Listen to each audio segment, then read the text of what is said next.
Hello and welcome, fellow digital soldiers, to True Reporting. On today's podcast, we will be going over a Zero Hedge article entitled "The Essence of Evil: Sex with Children Has Become Big Business in America." So we all know when you are so rich that money doesn't make any difference to you. What do you use as a currency? What do the elites use as a currency? They use people. They sex traffic. They're human trafficking. They sacrifice children. This is what they do because they have all the money in the world, which Trump is trying to take that money and bring it back to the American people where it should be. My friends, before we get into this article, would you please go ahead and click the bell to get notifications so when I post to this channel, you'll be the first to know. Also, follow me on Twitter at True Reporting, and don't forget to leave a like. The more likes that this video receives, the more times it is recommended to other viewers, thus more eyes on the truth. And with that being said, my friends, let's go ahead and hop into it. This is True Reporting.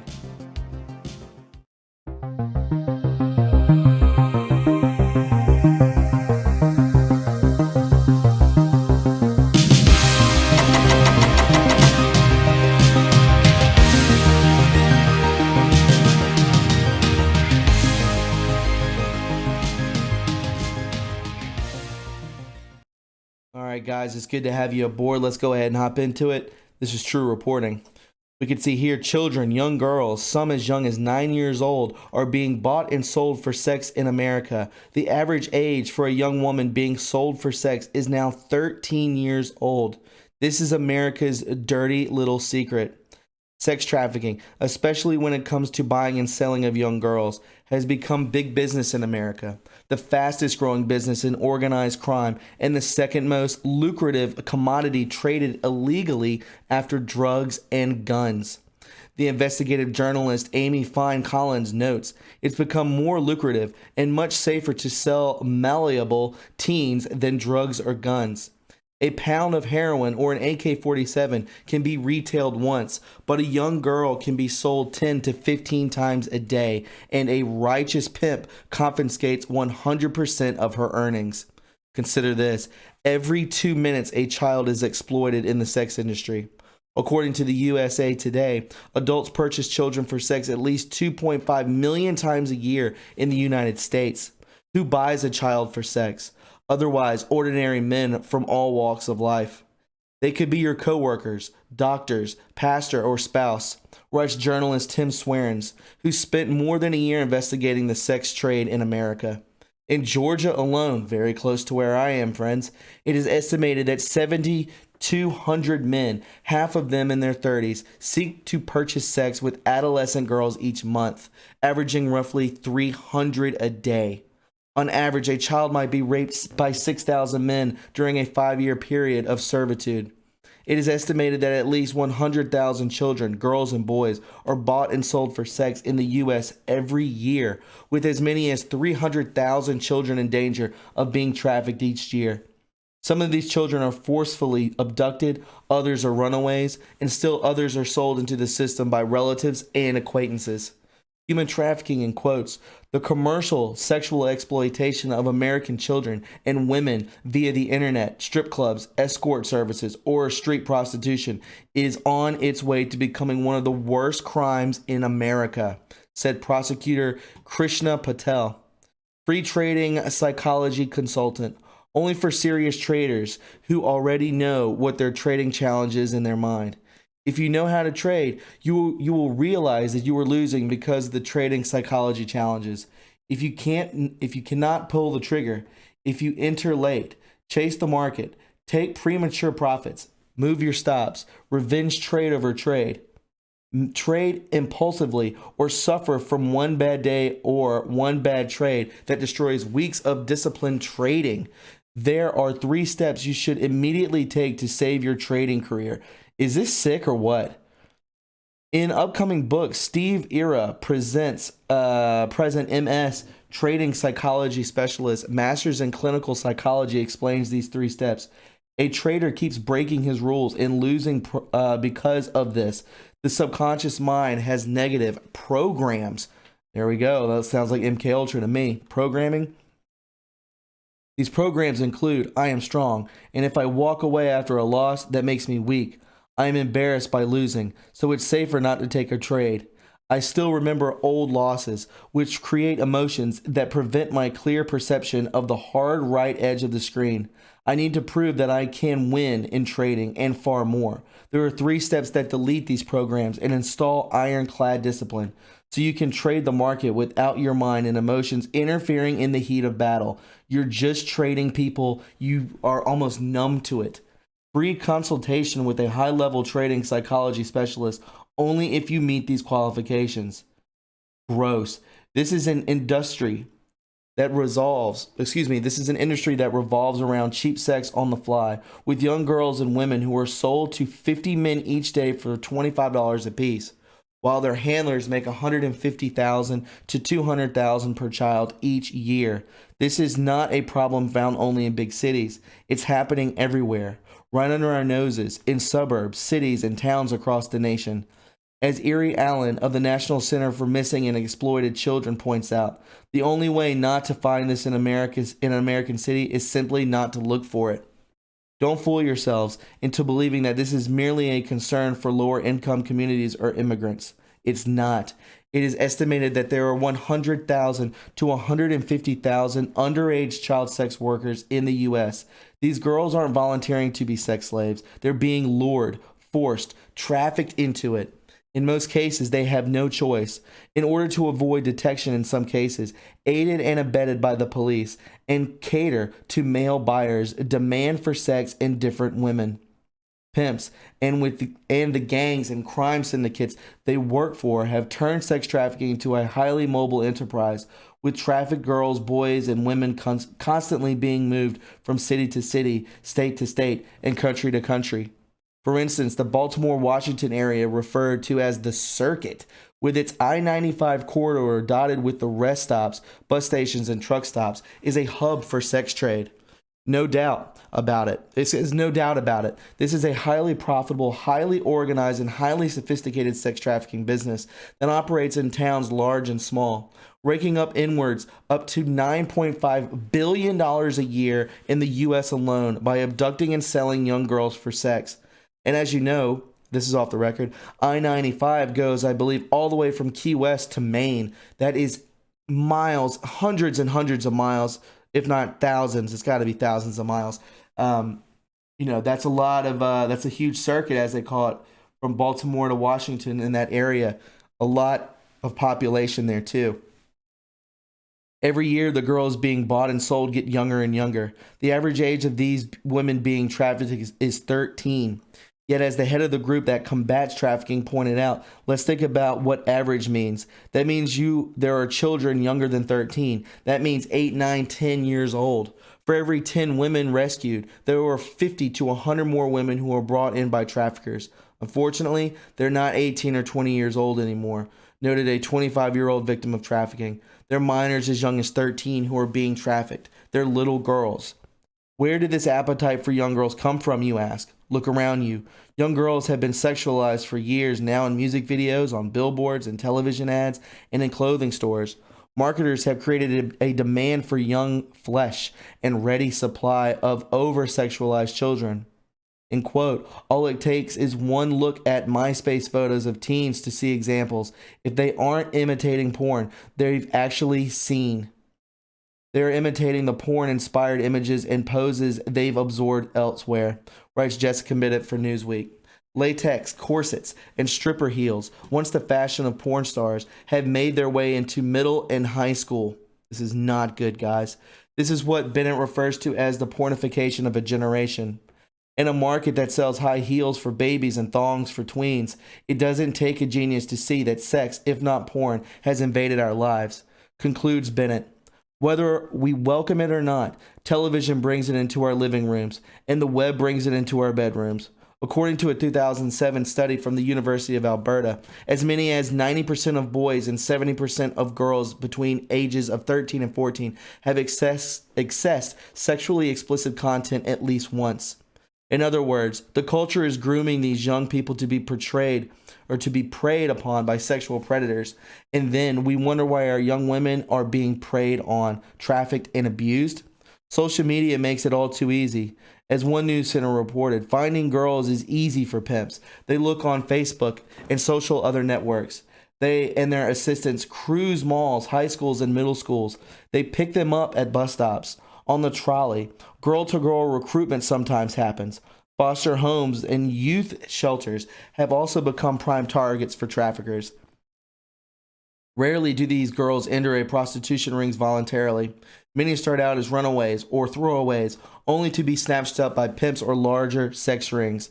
Others, persuaded to meet up with a stranger after interacting online through one of the many social networking sites, find themselves quickly initiated into their new lives as sex slaves. Debbie, a straight-A student who belonged to a close-knit Air Force family living in Phoenix, Arizona, is an example of this trading of flesh. Debbie was 15 when she was snatched from her driveway by an acquaintance's friend, forced into a car. Debbie was bound and taken to an unknown location, held at gunpoint, and raped by multiple men. She was then crammed into a small dog kennel and forced to eat dog biscuits. Debbie's captors advertised her services on Craigslist. Those who responded were often married with children, and the money that Debbie earned for sex was given to her kidnappers. The gang raping continued. After searching the apartment where Debbie was held captive, police found Debbie stuffed in a drawer under a bed. Her harrowing ordeal lasted for 40 days. While Debbie was fortunate enough to be rescued, others are not so lucky. According to National Center for Missing and Exploited Children, nearly 800,000 children go missing every year. 800,000 a year. With a growing demand for sexually slavery and endless supply of girls and women who can be targeted for abduction, this is not a problem that is going away anytime soon. For those trafficked, it's a nightmare from beginning to end. Those being sold for sex have an average life expectancy of 7 years, and those years are a living nightmare of endless rape, forced drugging, humiliation, degradation, threats, disease, pregnancies, abortions, miscarriages, torture, pain, and always the constant fear of being killed, or worse, having those you loved hurt or killed. Peter Landsling paints the full horrors of life for those victims of the sex trade in this New York Times article, The Girl Next Door.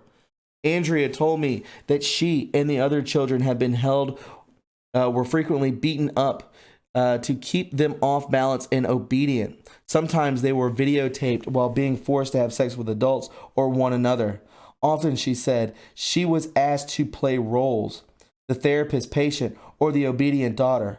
Her cell of sex traffickers offered 3 age ranges of sex partners, toddler to 4, 5 to 12, and teens, as well as what she called a damaged group. The damaged group, they can hit you or do anything they want to, she explained.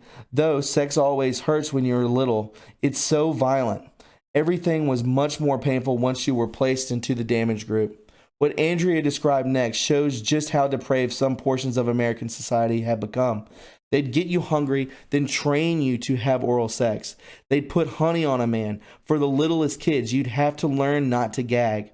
And they would push things in you, or so you would open up better. We learn responses like, if they wanted us to be sultry or sexy or scared, most of them wanted you scared. When I got older, I'd teach the younger kids how to float away so things didn't hurt. Okay, this is where we come into fracturing. This is real, my friends. This is satanic ritual abuse. It is the form of that, where people, they separate from themselves. It's almost like being not schizophrenic, but multi-personality. You have a multi-personality disorder. These people are fractured. Look into that word, being fractured. It is very real. Continuing on.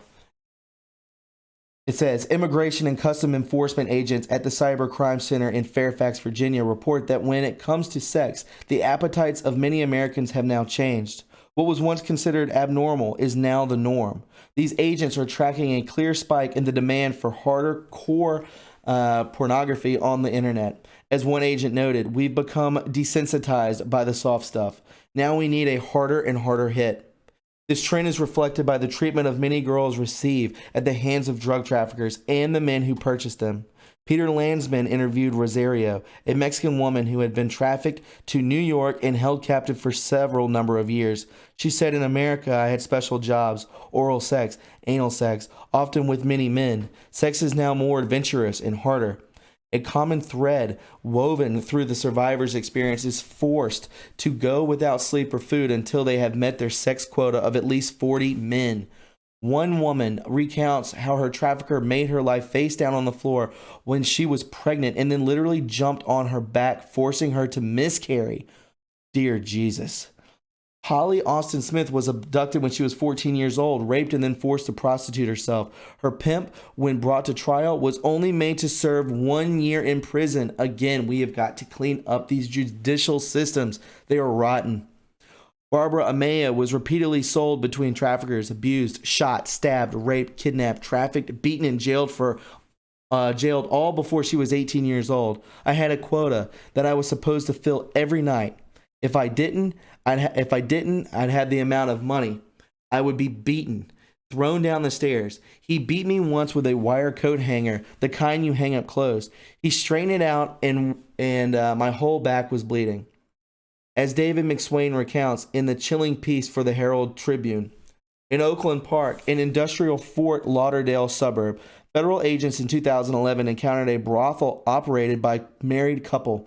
Inside the boom boom room, okay, that's really strange because I remember going over the Nexium trials, and the women involved in that were also tied to something called the boom boom room that was in New York City. Very strange. Now there's one in Fort Lauderdale. Very strange. As it was known, customers paid a fee, were given a condom and a timer, and left alone with one of the brothel's 8 teenagers, children as young as 13. A 16-year-old foster child testified that he acted as a security while a 17-year-old girl told a federal judge she was forced to have sex with as many as 20 men a night. One particular sex trafficking ring catered specifically to migrant workers, employed seasonal on farms throughout the southeast states, especially in the Carolinas and Georgia. And I see this because I live in South Carolina, and I see a lot of, I don't know if they're illegal. They are definitely migrants that are, picking peaches and vegetables and so on and so forth, doing a lot of landscaping. Although it is flourishing business in every state in the country, traffickers transport the women from farm to farm, where migrant workers would line up outside shacks, as many as 30 at a time, to have sex with them before they were transported to yet another farm where the process would begin all over again. The growing evil is, for all intents and purposes, out in the open. Trafficked women and children are advertised on the internet, transported on the interstate, and bought and sold in swanky hotels. Indeed, as I make clear in my book, Battlefield America, The War on the American People, the government's war on sex trafficking, much like the government's war on terrorism, drugs, and crime, has become a perfect excuse for inflicting more police state tactics, police checkpoints, searches, surveillance, and heightened security on a vulnerable public, while doing little to make our community safer. So what do? Educate yourself on your children about this growing menace in our communities. Stop feeding the monster. Sex trafficking is a part of a larger continuum in America that runs the gamut from homelessness, poverty, and self-esteem issues to sexualized television, the glorification of a pimp hoe culture, what is often referred to as the pornification of America, and a billion-dollar sex industry built on the back of pornography, music, entertainment, etc. This epidemic is largely one of our own making, especially in a corporate age where the value placed on a human life takes a back seat to profit. It is estimated that the porn industry brings in more than Amazon, Microsoft, Google, Apple, and Yahoo. A call on your city councils, elected officials, and police departments to make the battle against sex trafficking a top priority. More so, even than the so-called war on terror and drugs and the militarization of law enforcement. Stop prosecuting adults for victimless crimes, such as growing lettuce in their front yard, and focus on putting away pimps and buyers who victimize these young women. Amen. Finally, the police need to do a better job of training, identifying and responding to these issues. Communities and social services need to do a better job of protecting runaways, who are the primary targets of traffickers. Legislators need to pass legislation aimed at prosecuting traffickers and, in quote, Johns, the buyers who drive the demand for sex slaves. and hotels need to stop enabling these traffickers by providing them with rooms to cover their dirty deeds. That so many women and children continue to be victimized, brutalized, and treated like human cargo is due to three things. One, a consumer demand that is increasingly lucrative for everyone involved, except the victims. Two, a level of corruption so invasive on both a local and international scale that there is little hope of working through established channels for change. And three, an eerie silence from individuals who fail to speak out against such atrocities. But the truth is that we are all guilty of contributing to this human suffering. The traffickers are guilty. The consumers are guilty. The corrupt law enforcement officials are guilty. The women's groups who do nothing are guilty. The foreign peacekeepers and aid workers who contribute to the demand for sex slaves are guilty. Most of all, every individual who does not raise a hue and cry over the atrocities being committed against women and children in almost every nation around the globe, including the United States, is guilty. My friends, I know this was a very dark subject, and I know it may be a little hard for some of you to listen to, but it is very important that we get this information out there. The scale of sex trafficking, the amount that Donald Trump, our president, talks about it, the severity of it is very, very large, and we need to expose it, my friends. This is what the elite run off on. They already have the money. So what do they trade? They trade little boys and girls and women. This is what they do. They're sick people. Anyone who would do anything like this should be thrown into a fire, in my opinion. My friends, if you found this informative and you enjoyed it, please subscribe to my channel. You can follow me on Twitter at True Reporting, and don't forget to leave a like. The more likes that this video receives, the more times it is recommended to other viewers, thus more eyes on the truth. You can also donate to this channel by going to my PayPal or my Patreon in the description box below. My friends, I suggest very much so spreading the word of this heinous, seductive crime. It's awful, and I pray that any of you have never gone through such a thing. I will talk to you soon, my friends. Take care and be loving to one another, and we'll talk to you soon. Bye-bye.